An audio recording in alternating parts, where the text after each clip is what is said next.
Hello everybody and welcome to the 4th episode of the Firebutton Bantercast. I'm Steve and with me I have Aid. Say hello, Aid. Hello. I also have from many different places around the globe, I have Sir Aramism. Tom, say hello. Bonjour mon ami. Okay.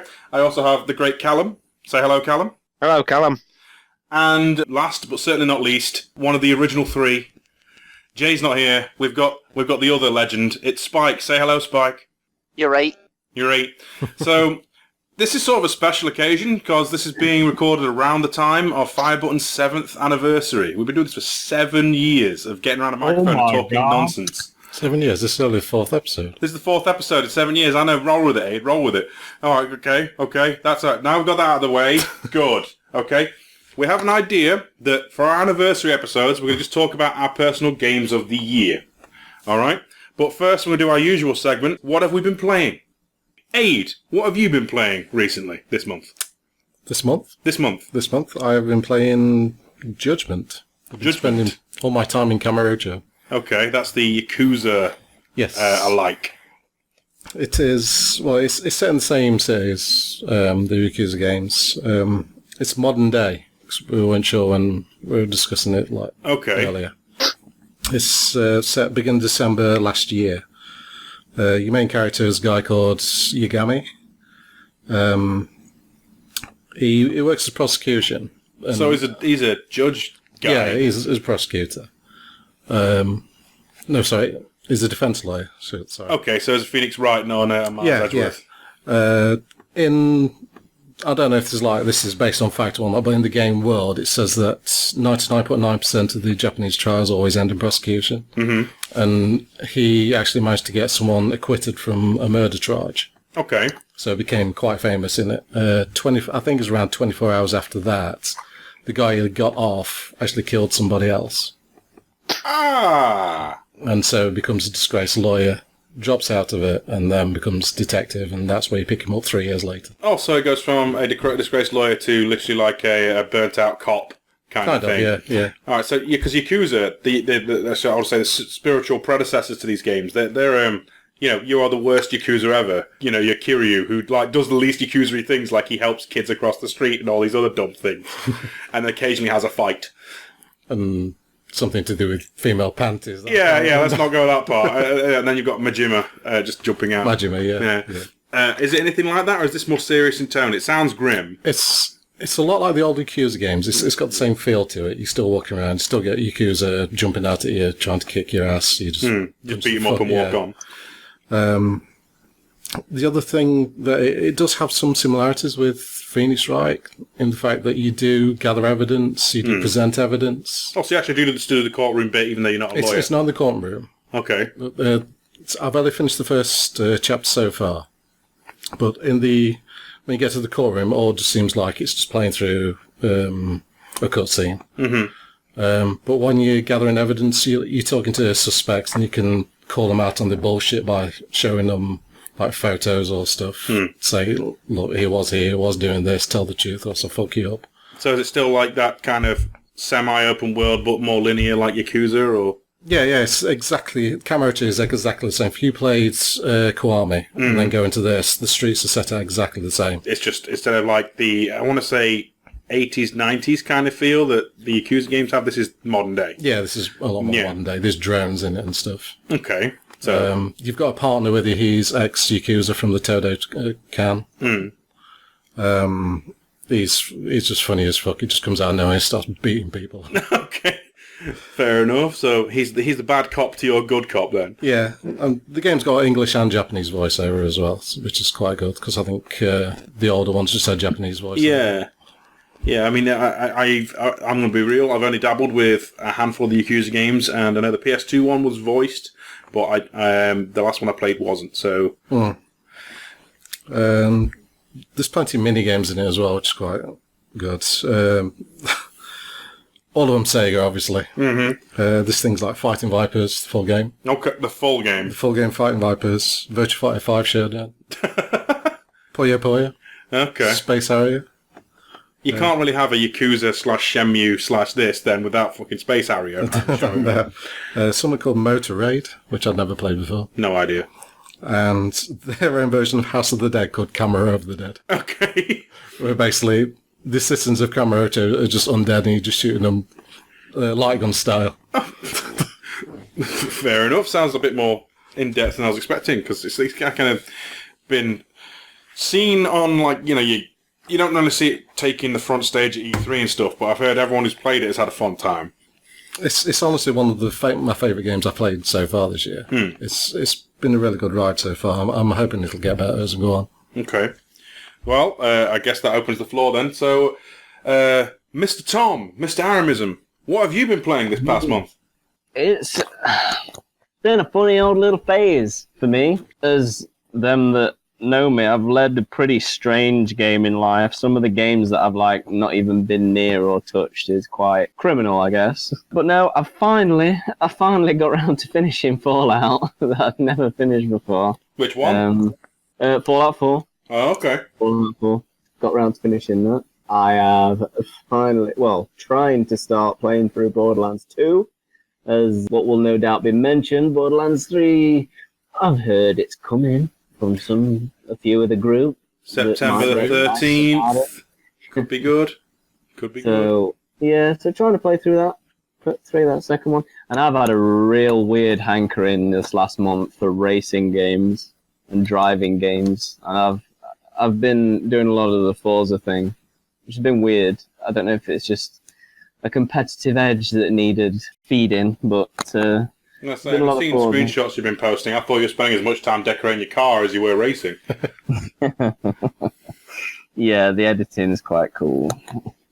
So, Aid's been dedicated to one game. I'm right thinking you've basically been fingering many pies and just trying to blitz off some of your to-do list. I have, and I mean, you'll be happy with my last one, because I really want to play some Tekken.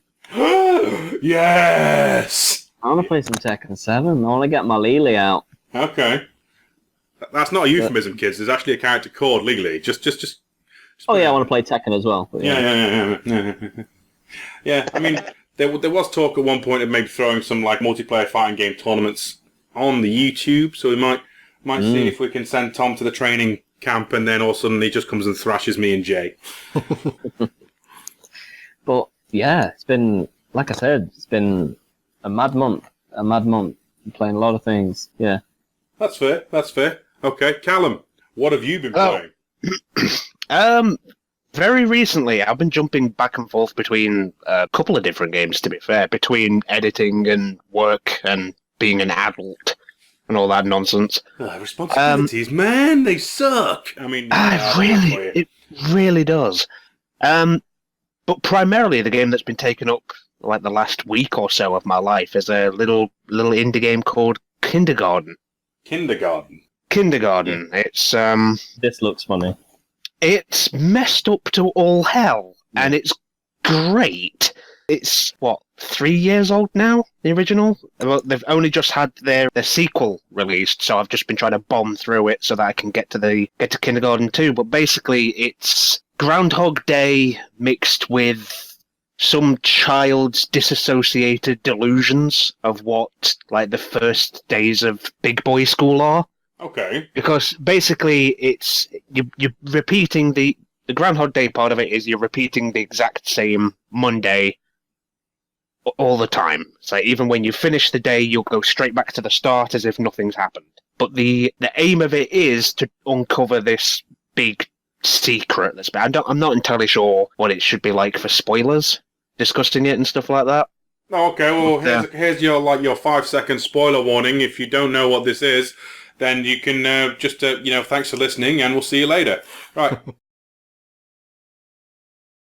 Basically, the principal has discovered this deep, dark magics, whatever's. It's really glossed over. Hidden underneath the school, becomes pretty obsessed with it and starts kidnapping some of the students in order to experiment on them with this whatever the hell. Reminds me of Obscure. One of the big secret of it is one of the kids is in your class is her brother who's gone missing. So the main objective is to discover what's happened in the school and what's happened to this brother. However, every single other character has got its own storyline, and each one of them is just as messed up as the other. So if I said, like, because I haven't played this, if I was to say this sounds like some kind of dark, twisted version of Persona. Never played Persona, so I couldn't honestly say. Okay. However, it basically, if you think Groundhog Day, probably the movie, and then just like the whole big case of deja vu, then you're pretty much spot on. But each story is just as screwy and messed up as the other. It's not the sort of game that you'd have thought from having the name Kindergarten. Basically, there's just a homicidal janitor. Each one of the kids has got its own different way of wanting to kill another. It's dark, it's twisted, and it's funny as hell. Okay. Sounds like a light-hearted version of our school. What style of game is it?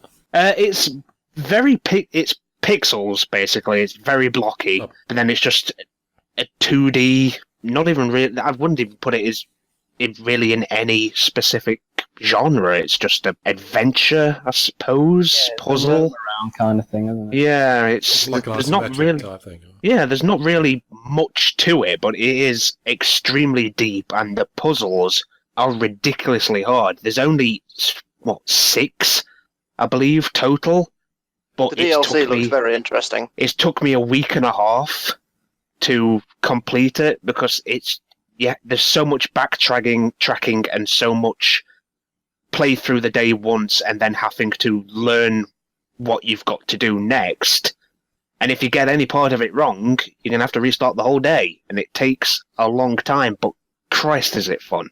Fair dues. Sounds a bit peculiar, but very much in keeping with Callum's taste in games in that they are strange, normally scary, and very interesting. Spike, what have you been playing? Hello. Well, recently I've been playing through the full 75 quid Game of the Year edition of Borderlands 2 in likewise preparation for Borderlands 3. I'd never completed Borderlands 2 on my own.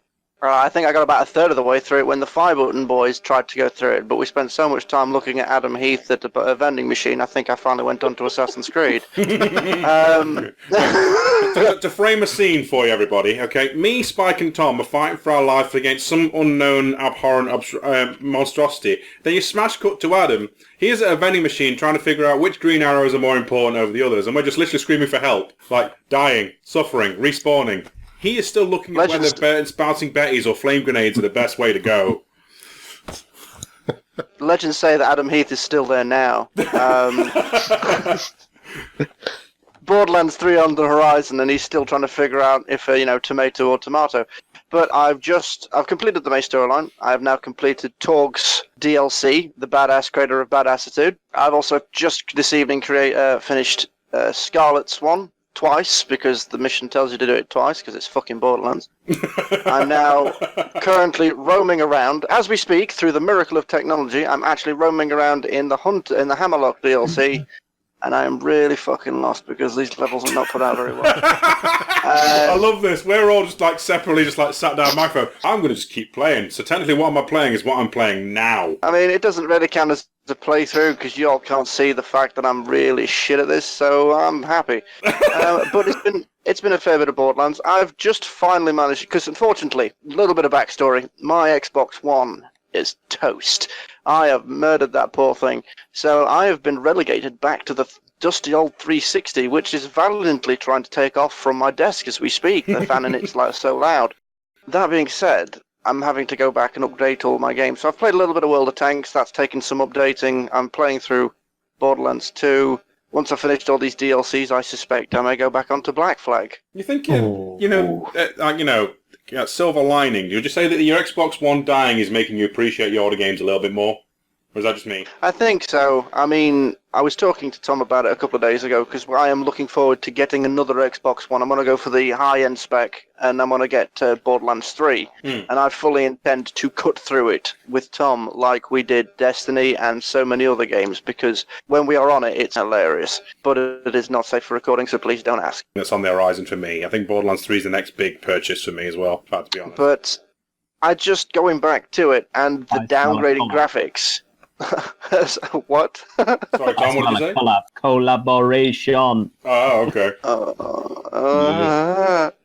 Anyway, I've lost my train of thought. Where was I? What was I doing? Who are you? You're talking about graphics, Spike. Yeah, that was it. I would say even the downgrading graphics. I mean, Borderlands 2 is not necessarily, the Resident Evil 2 remake of graphics. It doesn't have any particularly tasty burgers in this. But even the downgrading graphics is so visually obvious. It is a little slow and chunkier, and I didn't realise how pampered I'd actually got. And I say the main trade-off between the Handsome Collection and the 360 version for you right now, you've obviously had your frame rate cut in half, and I imagine there's a shitload of texture pop in. Yeah, there is. Yeah, there is. And it is, you can see it, and that's just the kind of like, oh Christ, I can't remember that. And then all of a sudden you're like, oh, of course, I'm playing on an older version, aren't I? I mean, don't get me wrong, game's still fun, and I'm enjoying some of the DLCs because I managed to get through Torgs, and I managed to get most of the way through Scarlet's, but I've never done Hammerlocks, and I'm looking forward to Tiny Tina's because apparently that's the best of the bunch. With your D&D stick, the fact that you've been hammering away at that lately, you're going to love it because it's a marriage between one of your favourite first-person shooters and your current love, your bow. So, yeah, you're going to love Tiny Tina's DLC. It's easily the best that they've ever done. Easily. I'm looking forward to it, and I'm currently stacking up levels in preparation for it, but that's what I've been doing anyway. What about you, Steve? What have you been doing? What have I been playing? Well... Resident Evil 2? Resident Evil 3? Does it begin with a resident? In this particular case, yes it does. Yes it does. Just this last night, I was looking at my Resident Evil 2 achievement list, and I was like, you know what, I haven't done it on hardcore mode. And I thought, you know what, I'm on a Resident Evil podcast as well, First Day Spray, and I thought, I can't really say I've mastered this game until I've gone in and smashed it. So... I've got 4 hours for me to go to bed. Let's just go with the hardest difficulty setting and see how we do. Completed it, mate. I'm sorry. I'm so happy about that.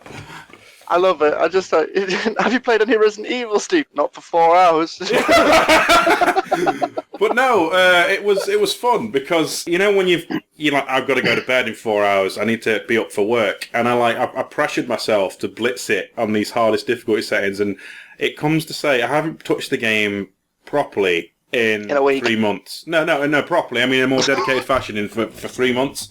And I could go in on the hardest difficulty setting, which, to be fair, isn't as bad as, like, say, Resident Evil 7's, but is still pretty rough. Like, most hits will put you into you're going to die, so you need, like, 2 hits and you're done. And the fact that I can know the map layout and the way enemies behave, and I could beast it first time on the hardest difficulty setting twice... I was like, I actually do have a bit of street cred.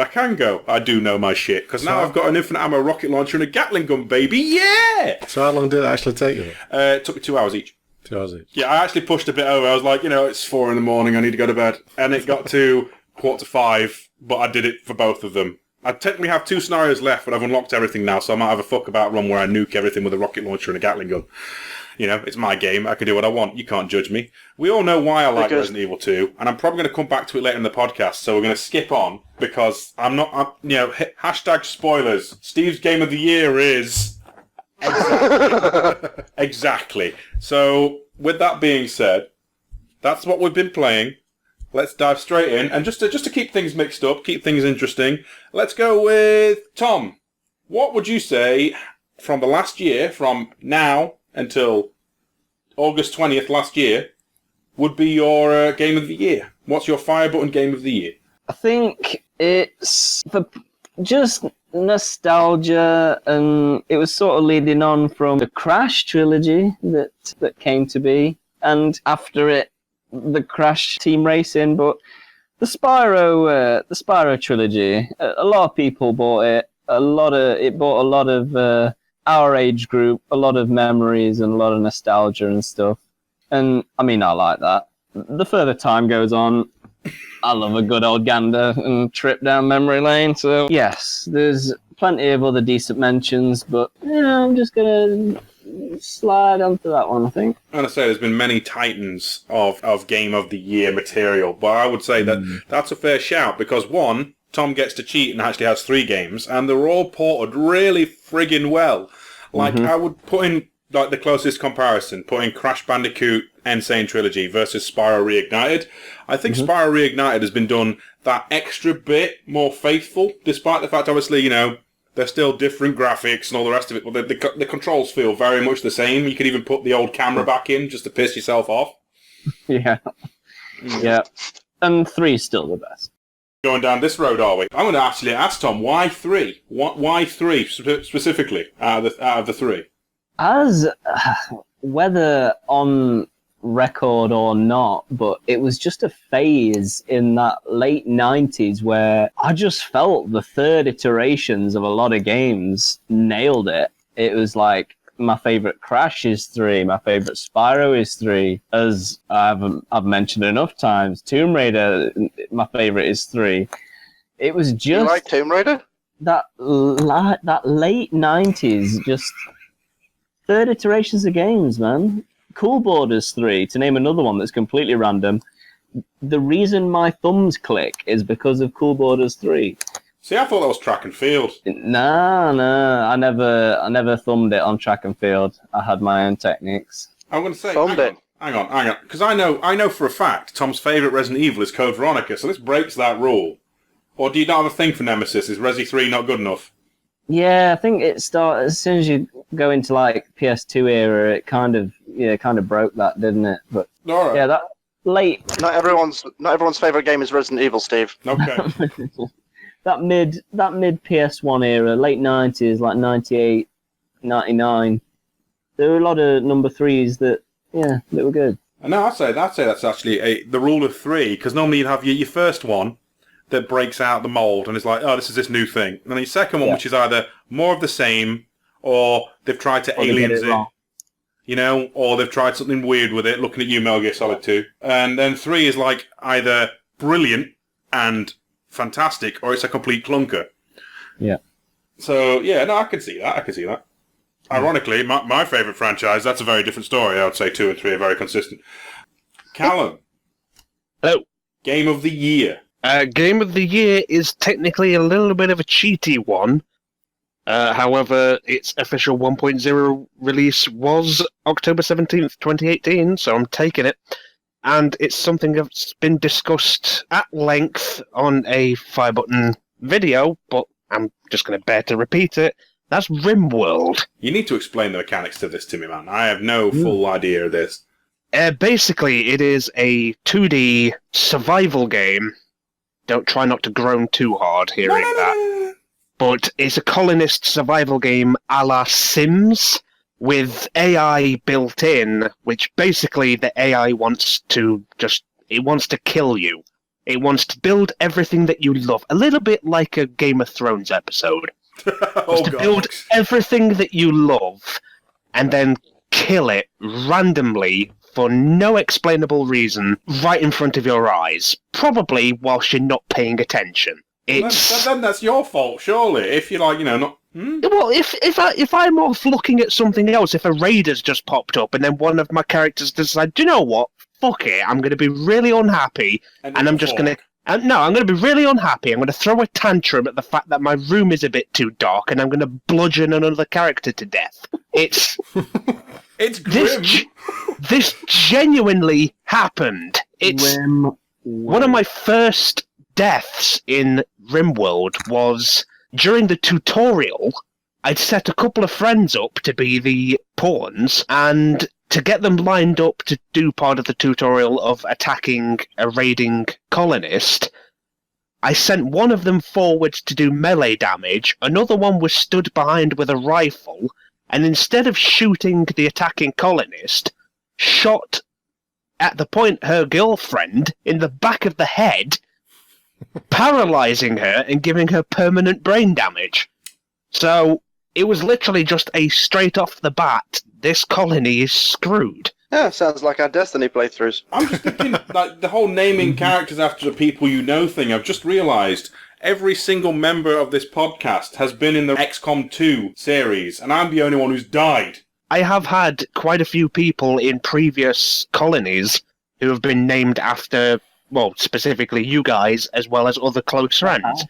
And whenever anything bad goes to happen to one of those, despite being on a no-saves run, I will alt F4 because I'm terrified of losing them.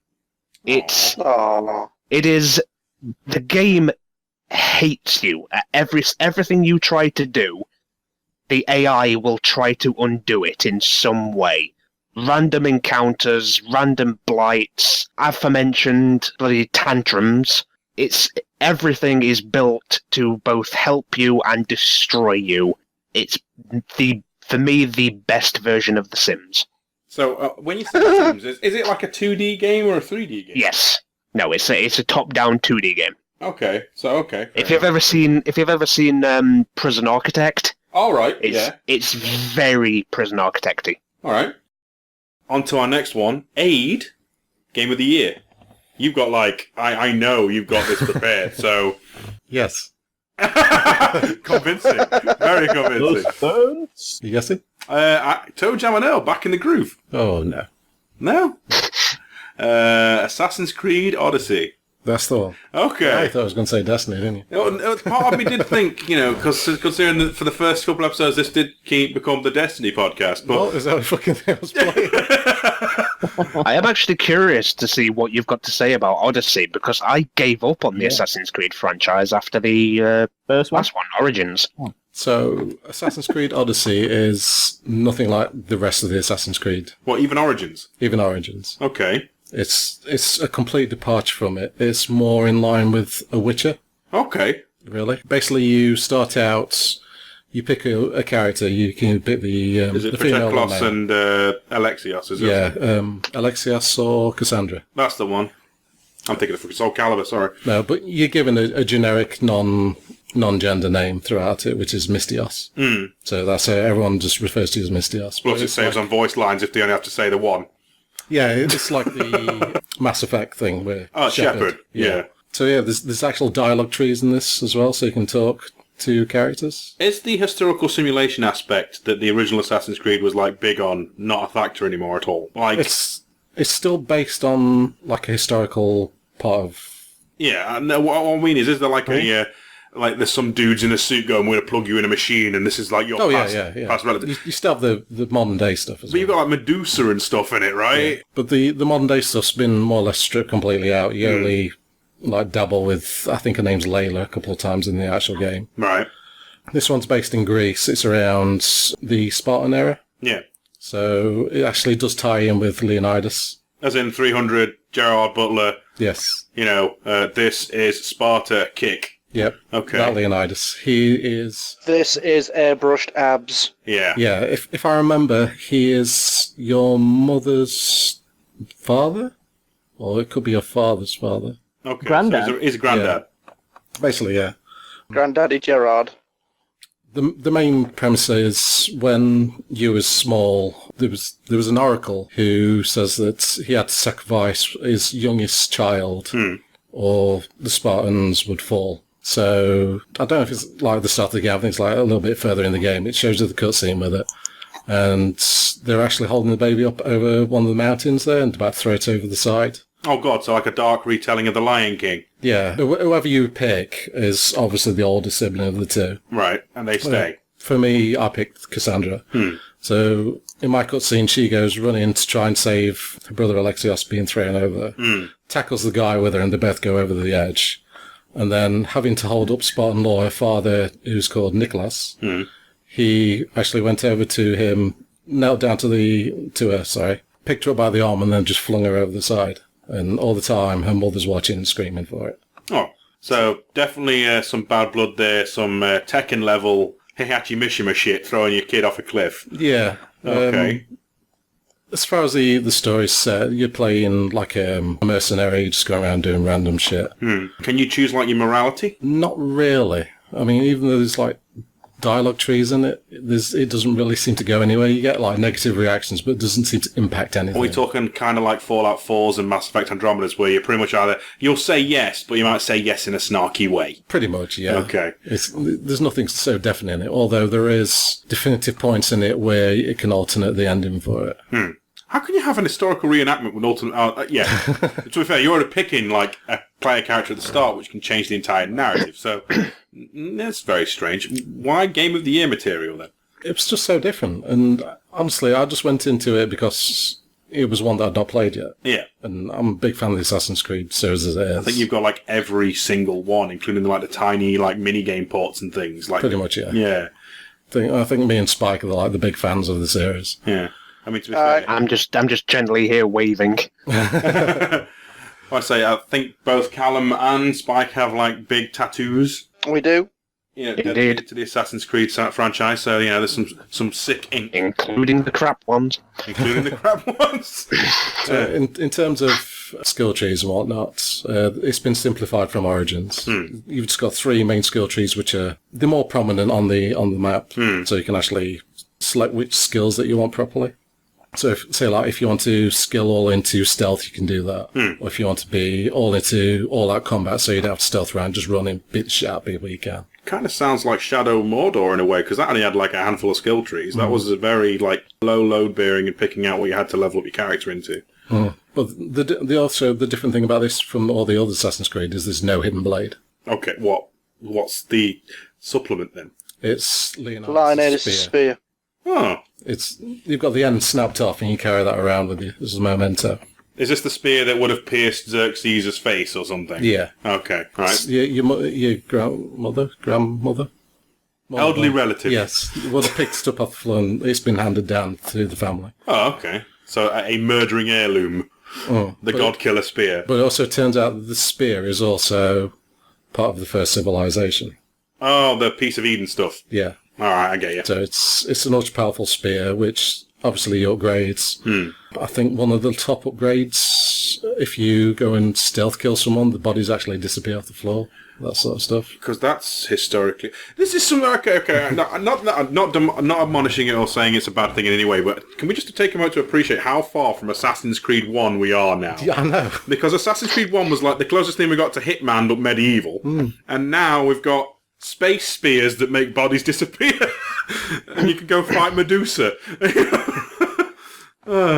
Well, there's 4 mythical beasts you fight. Obviously, Medusa's one of them, as we mentioned. There's the Cyclops, a Minotaur, and a Sphinx. So it's the full Odyssey then? Full. Like Homer's Odyssey. Oh, okay. Is Homer in it? No. Oh, okay. But it is actually part of like the main quest line, because as you're going through, you do find Atlantis, which is one of the DLCs. But you have to kill these 4 mythical beasts to actually gain access to that DLC. Okay. So it's actually kind of like Dark Souls in a way. I know. All right, calm down, podcast. All right, but the comparison is there because you can't just like if you install Dark Souls DLC, you have to still go out and fucking do things before you can even touch it. You know, and I like it when it's integrated softly into the game as opposed to. I mean, as much as we were praising Borderlands 2 earlier, there is literally you put the DLC in, you just go to any fast travel station, and boom, you're in. Right. But as terms of hours played in a normal Assassin's Creed game, I'm probably putting 40, maybe 60 hours into it. For Odyssey, I've currently at 100 hours just over. Jesus. And I've not touched the second DLC yet. See, I still think there's a contender in the waiting in the wings from our podcast that may have played a certain game that a lot of people may or may not have done to a larger degree, but that's still a lot of time. That's a significant investment. For me, it's a lot of time. I mean, obviously, I've got a lot more time in Destiny. I'm close to 2,000 hours on that. Yeah, but that's a multiplayer games as a service job, not a single player RPG. But single player RPG, 100 hours is a lot of time for me. I mean, that's like you could finish Final Fantasy VII 5 times. Yeah, that's a lot. That's a lot. Speaking of that contender, Spike, what is your game of the year? That would be Red Dead Redemption 2. Oh, somebody said it. Yeah, someone had to. Fucking And- Cowboys. I'm just Well, going to lay here and swish a glass of wine, thinking of Red Dead 2. yeah, well, now you see, this is just it. The varied reactions are all quite easily told. But, you know, it was... I don't use the word masterpiece when it comes to the games too often. Not since Mary-Kate and Ashley's Big Dash. Okay. But it's pretty fucking close for me. I mean, genuinely, it has to be something special to actually grab my attention like that. Now, we have to specify, and we have to be very clear here. This is not the online. The online Because- is that bad? No, the online's great if you're a 14-year-old that fucks everyone else's mum. Oh, okay. See, I've been waiting and for that, like, the hype to sort of die down before I touch Red Dead 2 with me and the missus. But I do fully appreciate that online environments can be complete and utter arse. As the game, and any DLCs that they bring out for the main game, should they ever, if they ever, Yeah, the still game waiting itself on the single-player game DLC for GTA 5. I'm not holding my breath on that one. Well, yes, but at this point, Red Dead 2 is my favourite game that I have played with a single-player campaign. I mean, it used to be Alien Isolation, and then below that was the Assassin's Creed series. As Eddie's already mentioned, I'm a massive fan. Alien Isolation was shot to the top because it was so different, but Red Dead 2, for the journey that it takes you on, the morality and such, I think tops the list. And so this isn't just Game of the Year for you. This is Game of all time for you. At the moment, yes, it stands. I mean, I won't say forever, because there are big games on the horizon. We'll probably get round to that shortly. But, I mean, I can't remember the last time a game genuinely made me choke up. I can't remember when a game genuinely made me angry. I can't remember when I despised characters, when I loved characters, when I would go out of my way to save characters, when I got drunk with Lenny and everyone became Lenny. And, you know, some things go down forever. Just for a simple, I mean, perfect example, that mission where you get drunk with Lenny, and that was just some general camaraderie. Now, there was some really serious undertones in that whole mission of racism, because back then, obviously, being a man of colour, it was very difficult. And Arthur taking Lenny on and being friends with Lenny, looking for Lenny and all the rest of it, you were genuinely worried for him. And then only a couple of months back, Tom walks into the room and he's wearing a T-shirt which is covered in the word Lenny, spelt wrong. Yes, I have. And it fucking killed me. For about 20 minutes, I was sat there giggling to myself just because of the fact I saw one on the middle of his chest, which is "ill no." And I remember Arthur yelling that at the top of his lungs, or rather slurring it. So but it's also stuff just like... for those who live under a rock, what kind of game is Red Dead 2? Just to describe it to our listeners. Red Dead Redemption 2 question as that is whatever you want it to be. Is whatever you want it to be. Red Dead Redemption 2 is a prequel, I believe is the best way to put it, of Red Dead Redemption 1. This is actually set before Red Dead Redemption 1. You play as Arthur Morgan, you are a cowboy. It is an open sandbox game where you can choose moral outcomes of a lot of situations. You can choose to be the hero of the Old West, or you can choose to be the absolute nutcase gunslinger that murders everybody in town on a regular basis. It is up to you. The sheer amount of styles, clothes, beards, options to bathe, foods, guns, the hunting missions, the side missions, and with typical Rockstar fashion, there's some weird shit in there. And I mean, dude, I went into the woods, found a cabin full of dead people, random flying saucer, because Rockstar. What? So cowboys versus aliens and creepy psycho boys. And apparently you can see the flying saucer about 3 or 4 times in game. I mean, one of our favourite missions, I believe, I think Tom will back me up in a moment, was one guy who tried to bring life to a robot. It's a series of missions. It's so sad. That's such a sad storyline. It is. And spoilers, so warning, if you've not played Red Dead Redemption 2, here is a slight spoiler. Fuck you, Steve, you don't count. It is a side mission, so it's not massive. Well, for one, I don't mind spoilers. It's fine. I already know Arthur Morgan dies. Well, yes. Don't. It's still too soon. Anyway, the sun was setting. I was the stag. Tuberculosis while staring down the barrel of the gun of the man he hates the most. I already know all these things. Okay, to be fair, you smoke cigarettes and drink bourbon to keep your dead-eye meter full, okay? And I swear to God, I must have gone down the street at one point with 30 cigarettes in one mouth while intravenously putting a bottle of bourbon up my arse just to try and kill a guy. But anyway. What about the game? About the game. The one mission that we're on in question is this man brings a robot to life, and through a series of missions, the robot then breaks free, kills him, and then travels up the side of a mountain to finally sit on the top of a mountain watching a sunrise happen. And the last thing he says is "Daddy." It then just repeats "Daddy" ad infinitum while staring at the sunrise. And you can find him up at the top of this mountain, still just saying "Daddy, Daddy, please," and that's just it. And it's a weird side mission. It shot him in the head. Yeah. We obviously have to put him down. He was a murderous robot. But not just a murderous robot in the middle of the Old West. Not just content out of the wazoo, though, but the times in that game when I've either got to the brow of a hill or gone round a corner, and just the way it looks, man. It is beautiful as well. I believe one of Tom's banner pictures for a long time, he was hunting the albino white stag. Oh, God. And he just came across this picture where because you can track them. These animals have day and night cycles. They leave tracks, they leave trails. You can hunt them. And obviously there is rarer versions of the animals which allow you to do like really cool outfits and skins and stuff like that. And he came across a picture of the albino stag, and it was at a small lake with a waterfall in the background as the sun was at an afternoon peak. And you can take snapshots because it's a GTA-ish. You can still set up an old-timey camera and there's a big of smoke, but it's still a selfie essentially. You can take selfies. Okay.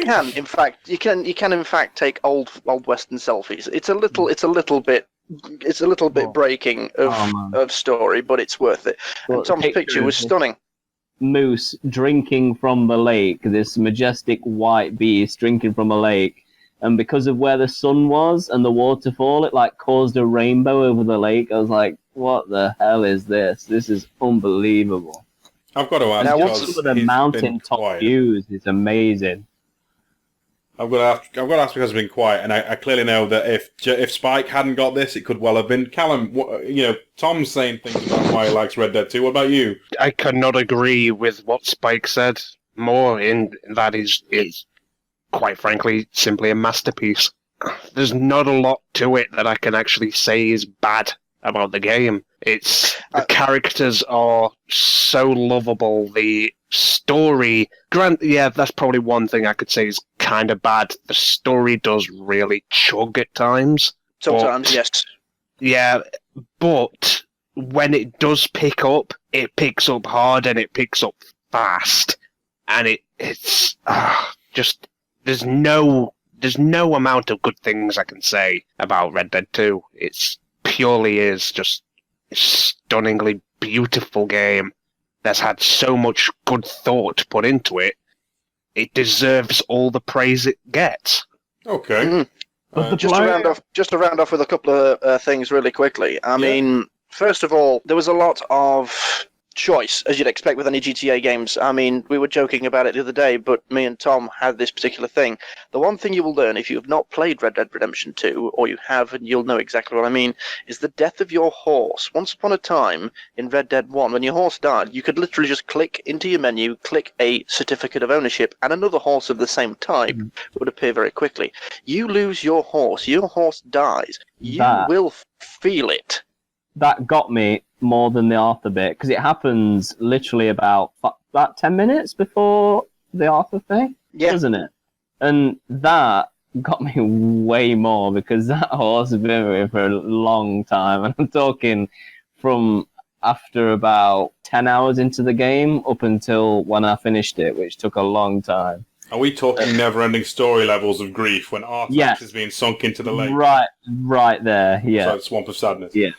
Yeah. Firebutton pro tip: take some fucking horse reviver with you. It's more important than tobacco, it's more important than bourbon, it's more important than your own fucking health, because if that horse goes down and you do not have horse reviver, you will lose a lot of time, because they get used to you. There is an acclimation period where they respond to you faster, they can run longer, they like you, they don't like you. They have personalities, there are different breeds, just like in GTA with the cars. Once you get a new horse, you buy that super version of the awesome horse. Yeah. You've got to take forever to get used to it. It's the one that's part of the story, though. The one that does not matter what revives you've got. And I was like... Oh, I know which one you mean now. I'm with you. Story-driven horse death. And it was like, oh, God. Second point, quickly, is the fact that, of course, while we love these horses, we never were serious with them. Mine was called Mayo, because Mayo neighs, and Tom's... Tom's was called... Nathan Fillion. Oh, God. Callum, what was your horse called? Well, I got one that I just named Runt, because it was just a little shitty thing, and then I got this stunningly white one that I called Shadowfax. Shadowfax? Yes. Did you play Red Dead 2? No. Oh, okay. I was hoping for another gem of a horse name. It's like, because I can sympathise with Spike's decision right now, because...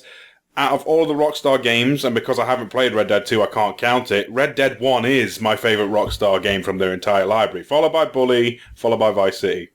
So when you until played Red Dead 2, I'd have to agree that Red Dead 1 was my favourite Rockstar game. Same here. I say I still need to get Tom to sit down and play Red Dead 2, Red Dead 1, because if he plays through Red Dead 1 now, he will now understand the storyline, because Red Dead 1 picks up about 5 or 6 years after Red Dead 2. And it's wonderful to see all the characters grow, except, of course, Jack, because fuck Jack in every way, shape, and form. His character is pretty much the only one that if you played it canonically, his character's probably the only one that's not going to make that much sense. Yeah, I'm the technically. black sheep of the group, so I never actually like the original Red Dead. That's fine. You can be entitled to your wrong opinion. I never played the first one either. Which was why, I was going in number 2 pretty much completely blind with no pre-visions or opinions of the characters from the game before. So I was like... I mean, that's the beautiful thing now, but if you go back and play Red Dead Redemption 1, not only will you see the ends and outcomes of a lot of the characters you met in Red Dead 2, it's actually, weirdly, wonderfully wraps a bow on the entire story, and it's a sad story, but that was going to be like the big expansion, isn't it? Like they put Red Dead 1 in Red Dead 2's engine. I don't know if it's going to happen, it seems a bit pie in the sky, but that'd be pretty cool. Oh.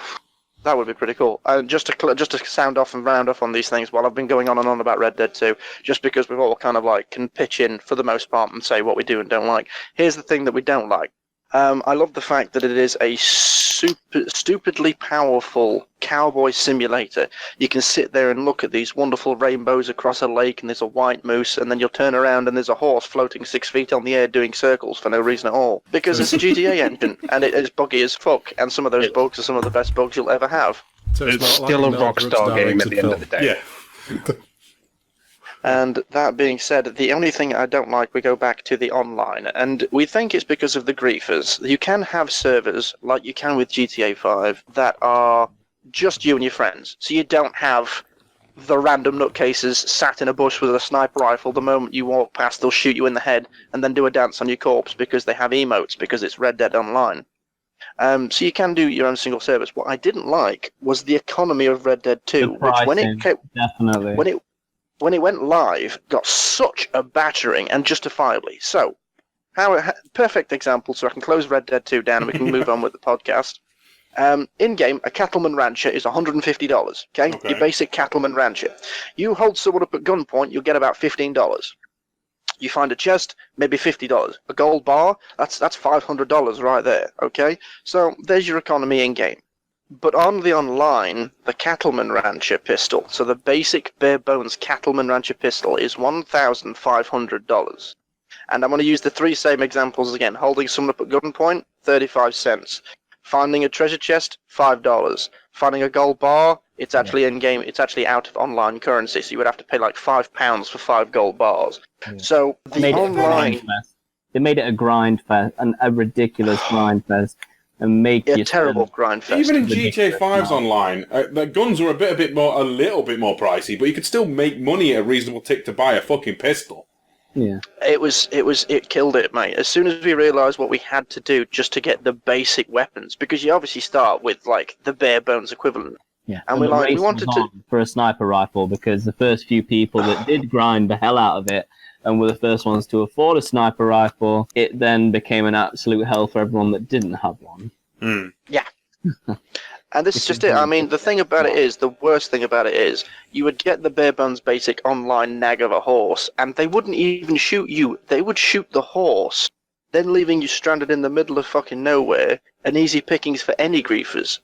And, it became not fun. Doesn't sound fun at all. Every time you rode towards someone who was obviously on a mission of their own. I didn't go online without Tom, because if you didn't posse up, you were fucking prey. It was our that simple. Characters were so cool as well. I did enjoy that. I enjoyed the unique of the characters and stuff. So cool. Just a quick question before we move on. On the Red Dead 2 online, do you start with a donkey? Pretty much. No, I mean literally a donkey. Like in Red Dead 1? No. Tom doesn't know what you mean, but in Red Dead 1, on the online, you started off with a donkey and a cattleman pistol, and that was it. It couldn't even run. But in Red Dead 2 online, do start... Skinny nag. You start with a horse. Right. And you start 0 with out of 10, rifle. I'm not interested. Moving on. Hello and welcome to the Firebutton Red Dead cast. However, moving on. My go. It's your Oh, turn. crap. So, Steve, what's your game of the year? Oh, fuck. No. See, we all know what I'm going to say. So I feel like Voidbat. Barbie's Dreamhouse Adventure. I feel like giving a shout out to my number 2 instead. So number 1, yes, it's Resident Evil 2, the remake. We fucking knew it. What an upset. My number 2, for the sake of, you all know I love Resi 2. Come on now. We did a friggin' What? The first encounters of me and Resi 2 they were streamed and they're on the YouTube channel with James, Mr. Moist Owlet. It's a fun time. Have a laugh. We cower and scream at Mr. X. It's a riot.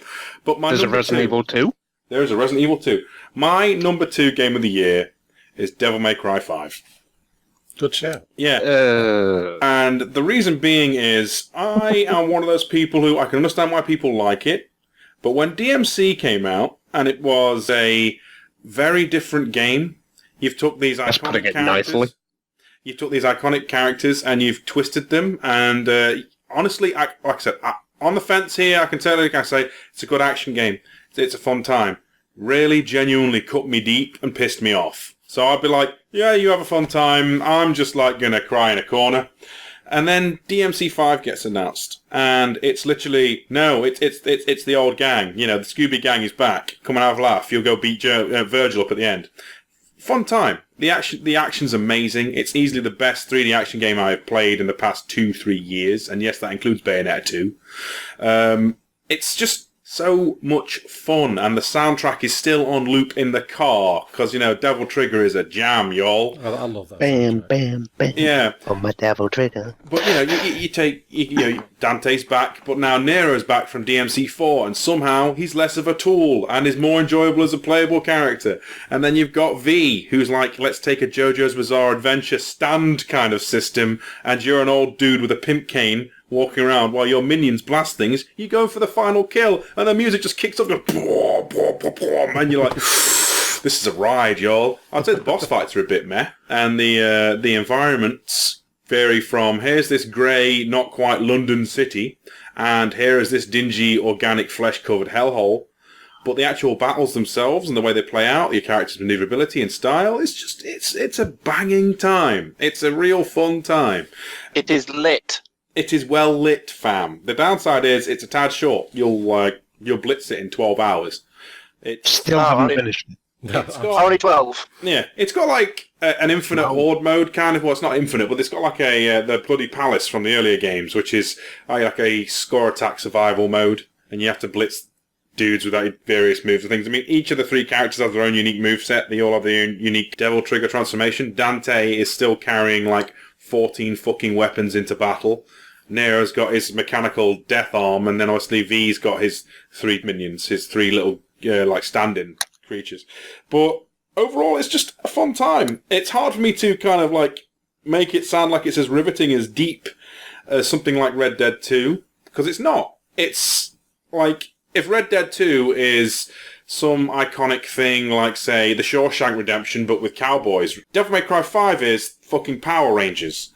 So I can't really compare it on that front. Narratively, if you've been invested in the series like I have and played every single one, you can have a blast. You can love all the little references and things, to the point where they even take, like, old novels and the anime series into account when the characters are talking and things like that. They've literally gone through and combed every bit of Devil May Cry's main lore and thrown it in there with winks and nudges. I mean, V's minions are all the bosses from the first Devil May Cry with reasons. There's reasons why everything's there, and it's just so cool. The bosses are all like weird organic flesh creatures with eyes, except for like a few choice examples, including the last final battle, which is a throwback to Devil May Cry 3. I won't say too much, but it is easily one of the best fights in one of these kind of games I have ever had, to the point where when I lost, I immediately started effing and blinding at the screen, and I don't normally get pissed off enough to want to launch my controller at the screen, but I was emotionally invested. The fact that I'd lost wasn't a gameplay factor, it was a narrative factor that fucked me off, and I was like, really haven't felt that kind of raw emotional hate at a video game character in a long time. And for that reason, DMC5 is my second in line game of the year. It's not deep, you're not going to be like, moved, but the music's a jam, the fighting's amazing, the graphics, RE Engine obviously looks flipping phenomenal, and yeah, it's like the Marvel movies kind of thing. It's just schlocky, good fun. And I've missed that in my 3D action games for a while. So, yeah, it's simple, it's effective. It still loses to Resident Evil 2 because reasons. We know why Resi 2 is the best game. It's better than Red Dead 2. It's better than RimWorld. It's better than Assassin's Creed Odyssey because I run the podcast and y'all can't stop me. But, however, I still acknowledge you all have very, very good choices. And we can unplug the microphone. And you could unplug the microphone and stop me at any time. However, I think it's nice that, there was a stipulation before we started recording. No, like taking the the illusion away. We all did make sure to pick different games, but it's nice that we all had varied ones as backups anyway. Clearly, if we had to pick a true winner of the podcast, it obviously is Red Dead 2, with good reason. 3 members would have all gone for the same fucking game had we not had that rule. But yeah, I think all in all, it was a fun time discussing this, and I've genuinely enjoyed it, and it's been genuinely interesting. Plus, I now have a vague idea of what RimWorld is. It's first I've heard of it until Callum. It's pure. It is pure nightmare and sad fuel. Okay, what do you think will win it next year? Yeah, well, that's telling, isn't it? I guess they'll have to tune in a year's time to find out. But no, there's a few things I'm looking forward to, I must admit. Yeah, same here. I thought we were going to do the games we're looking forward to. What games? We'll start in reverse order, except for me, because I really haven't been paying much attention. Aid, what game are you looking forward to? The other game I'm looking forward to this year, so to speak, is obviously the Destiny 2 expansion. What's the next one, Welcome back to the Destiny 2 podcast, everybody. It's back. It's lit. Why? They're making a host of changes. Okay. Well, now it's purely Bungie's control. Yes. Tonight, well, as of recording, they've just launched cross-save, so now we can carry our characters between all formats. Oh, including Xbox and PS4? Yeah. The two hated ones. So what you do is you go online, you pick your favourite format. So obviously I've got my Xbox characters. I can take all those characters over, play them on the PS4 with all the PS1 players. Take them over to the PC, play with those players if I wanted to. But there's no cross-play as yet. But cross-save is still a step in the right direction. You've still got to have as many copies of the game as you need for platforms. Yeah. But they're going free-to-play in October as well. Is that going to be base game? The base game, all the year's content, plus select content from the DLCs as well. So, if you jump into it, you'll have the destinations to go to. They'll be free to go to. So probably no raids and big loot. No, you'll have to pay for the stories and the raids. Okay. And they've taken a more seasonal aspect to it now, a bit more like Fortnite. So but a Fortnite season's every 2 weeks. Well, this is every three or 4 months, I think. So they are giving a full pack where you pay, I think it's 50 quid, and you get the entire year's worth. We could pay 30 quid for Shadowkeep, and then I think... Season pass, then. They're basically doing a Destiny exclusive season pass. Yeah, or you can buy each season separately, but you can miss the seasons out if you want. So if one season you didn't want to play the game, you didn't have to buy it, but you can buy the following season, and you won't miss anything. Okay, that seems reasonable. Spike, games you're looking forward to? Well, there's 2, so I'll be a little quicker than I was with the Red Dead. First off, it's got to be Predator for me. Predator Hunting Grounds. It looks to be a similar kind of Dead Till Daylight kind of vibe, where one player is the Predator and the other people are a Navy SEAL SWAT-ish team that go in and try and kill him. What little has been revealed so far looks fantastic. It's pretty much what I've been hoping for since all these formats came out, because I've discussed this before, this whole Friday the 13th, Jason versus the campus thing, which is cool. I liked it. I've not actually played it myself. I wanted to, never got round to it. But I said, this would be really cool if we could do this with, I don't know, colonial marines and aliens, or, God help us, predators and marines. And someone out there heard me and stole my idea, and now I don't have rights to it.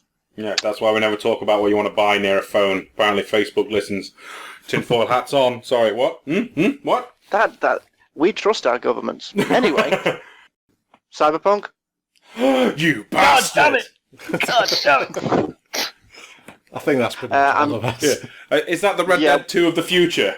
Literally, we're all we want Cyberpunk 2077. I think it's more of a case of it just looks so different. I know some people haven't seen the footage of like the 45 minutes of playthrough. I have. I have watched that studiously, and I'll probably watch it again before I go to bed, just because I'm that kind of sad ass. But it looks so fantastic. I want to build some sort of horrific T-1000 monstrosity. I want to go around and fuck up all these gangs. I want to become Cyber Batman and hang people from rafters. This shit looks awesome, and I want it. I want it real bad. I love that it's RPG as well, elements. Yeah. That kind of Future Skyrim. I just hope it doesn't fall into the overhype that certain games here did that looked so good and so good and so good and just wasn't No Man's Sky. To be fair to No Man's Sky, that recently had a new update and it's gone down a treat. Apparently it's like a phenomenal game now. Yeah, Release that in the fucking first place. A few years too late, I'm afraid. Exactly. But anyway, I just hope it doesn't fall into that kind of thing. Well, it's CD Projekt Red, and they have rep. They have a particular standard now, and it seems like they will hold themselves to it. Yeah. I kind of hope it's basically Deus Ex, but a lot more open. That's what I'm hoping for. Yeah. Yeah, because Human Revolution and Mankind Divided were both fun games, I think. Oh, God, yeah. Yeah, they're still cyberpunky as hell, and obviously Robot Ninja Blades, can't go wrong. Right, Tom.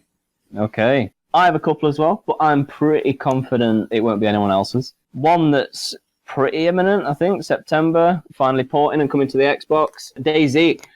Okay. I've never been much of a PC gamer, but saw it, and it always looked fun, always looked a laugh, because it's kind of that, I guess that it's that battle royale element, but it's a bit more it's a slower pace kind of thing. It's like a survival more battle royale. It's not like you have so many minutes and this game finishes. It's like there's that element to it of those kind of games, but I just like the survival, and I think it'd be fun as hell with a couple of friends. Yeah, and I think I'll be giving that a go. I'm down for that shit. And again, I'm mentioning memory lane and stuff like that. As we get into next year, it's got to be Soulstorm, right? It's got to be some more Abe. My boy. Oddworld Soulstorm. Yes, Soulstorm. They're remaking my favourite Abe, which is Exodus, or another version of it, like New and Tasty was for Oddworld. I say the way people have been, the PR teams have been hyping it off. But there's this recent drama about Epic Game Store aside. Sorry, not getting in that. But it's basically going to be the Soulstorm's going to be the Abe's Exodus they wanted to make had they had the time. Yeah. And it looks like it's going to be a fucking riot. And I played that original there. So if it's anywhere just near what the old Exodus was, then it's going to be good. It's going to be good. Callum, anything you're looking forward to? Oh, do you know what? Before we started this, I was trying to think, so what games are actually coming out that I'm even remotely interested in? And sweet bloody mercy, I've just been scrolling through the game.co.uk's list of upcoming games, and I forgot half of these are existing. See, I thought it began with D and ended Death Stranding. That's actually going to be my first one. Death Stranding. I still haven't got a bloody clue what it's supposed to be about. All I know is that Norman Reedus is in it, although now I'm put off by the fact that apparently you're not going to be able to see his penis. So I'm kind of put off, and I might have to give that one a miss. Penis.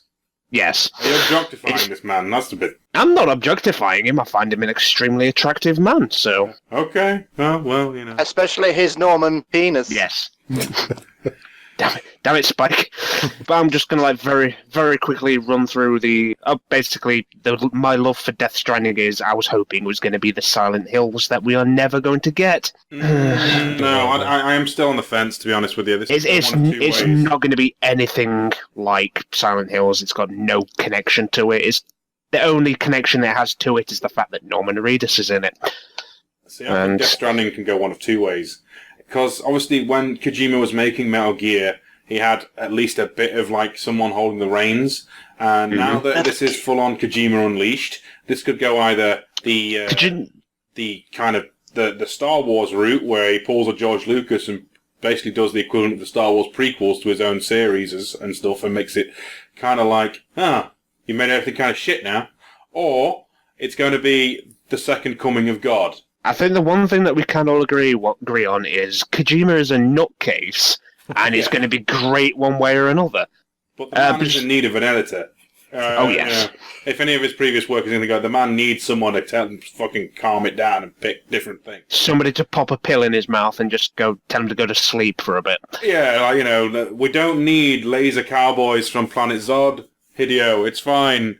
You don't understand, Steve. We do. And this horse called mayonnaise. I was just about to say, the one thing you can guarantee from Death Stranding is it will break your brain playing it. Yeah. Oh, yes. And that's just the controls. Just to very, very quickly run through the rest of the games I'm excited for. There's not that many of them, to be fair. Skull and Bones, love me some pirates. Legend of Zelda Breath of the Wild 2, love me some Breath of the Wild. I hope it's not called that, though, because that's a stupid name. I like how he's like taking liberties and having like multiple fucking games. Can I just... Yeah, I'm just Majora's Mask. Very quickly Ni no Kuni remastered, because, yes, and Little Nightmares 2, because I didn't realise that was coming out. Well, there we go. Oh, okay. Shame on Spike for not mentioning Destroy All Humans. I was actually saving that, Tom, but thank you. See, I was expecting Spike to... Yeah, go on, Spike. Tell us about it. Go on, I was expecting a different game. Destroy All Humans is not a remaster. It is a complete redo of the first game. Destroy All Humans, for people that weren't aware, was a PlayStation 2 era game where you play as a small alien called Cryptosporidium, which, spoilers, is the name of a heinous sexually transmitted disease, as you come to Earth and you work your way through everyone in the 1950s, destroying and removing all of their DNA to save your race who have bombed themselves infertile. It's an incredibly good B-movie-esque game, with the flying saucers making theremin noises and laser beams that turn people into ash but leave skeletons behind, a la Mars Attacks. And I'm hoping to get Tom to play through it with me on a upcoming Firebutton playthrough, because it's going to break his brain. But the remaster, the next one just coming out, the one that's been announced with that epic, can we just all agree, that epic Rammstein trailer? I mean, for fuck's sake. Did anyone else see that? Yes. Wow, okay, thank you there, crowd. No, I'm saying, just Callum backing me up. I responded. I know, Thank you. Callum back. Just everyone else is like... It's the tumbleweeds from Red Dead. Hey, you're allowed to be excited, okay? It's fine.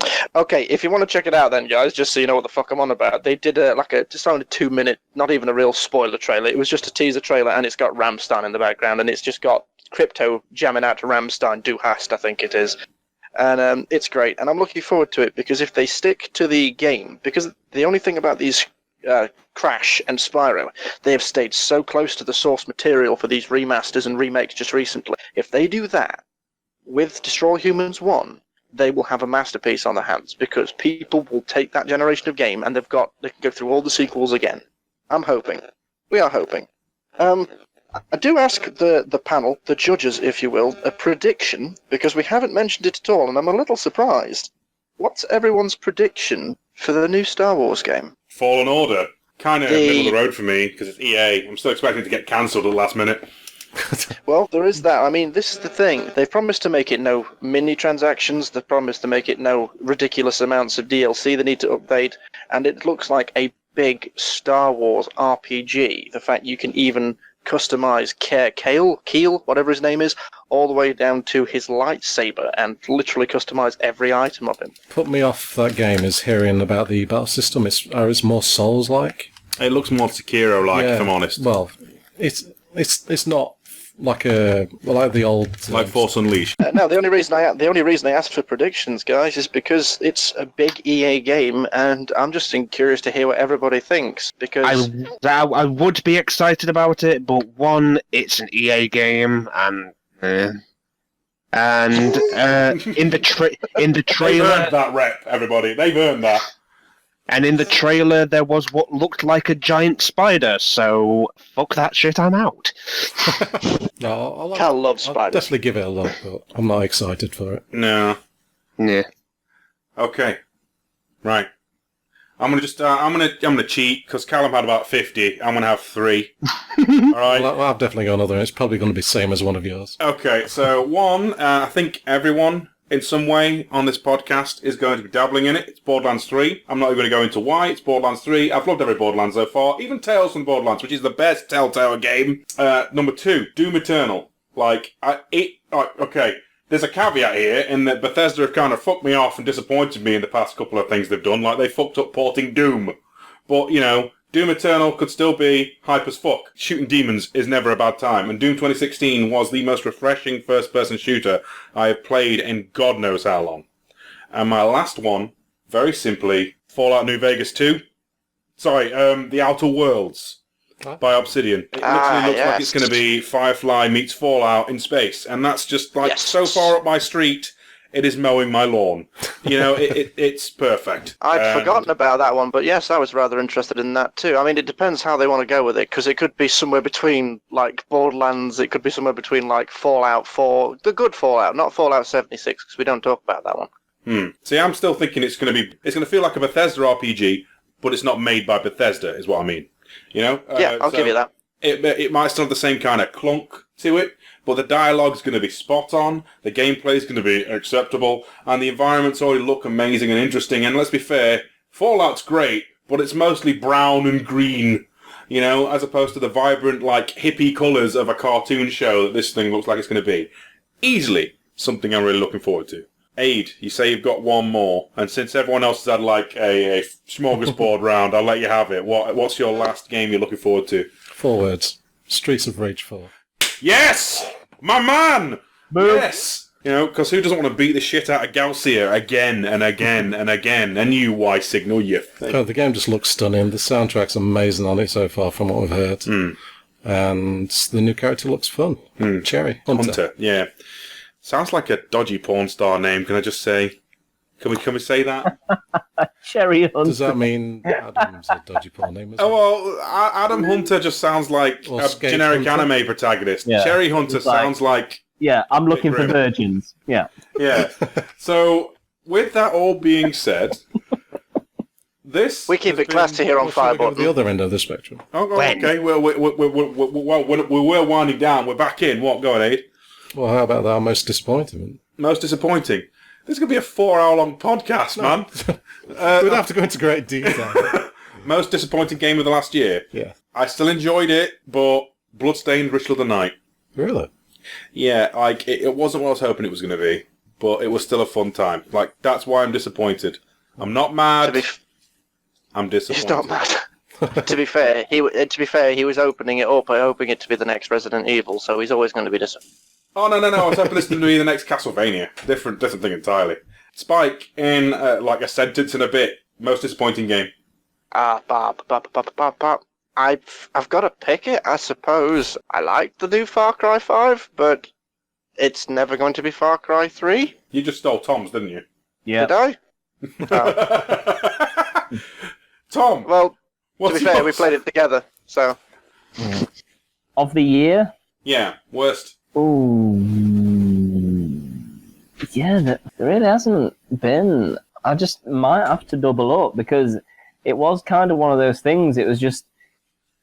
That game just...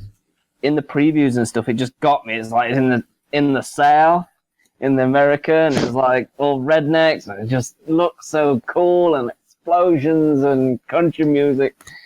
And and even though we played through it and it was a good time, it just didn't have that lasting power, that replayability. No. In actual fact, I don't know if Tom ever did, but as our playthrough went, we finished 2 of the 3 children, but I don't think we ever actually beat the game? No. Callum.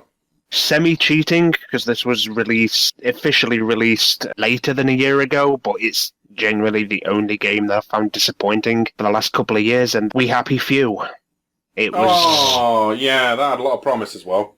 It had a lot of problems in development. The beta was great. I really enjoyed the direction it was going, and then it just completely U-turned. It was nothing like... The finished product was nothing like the original.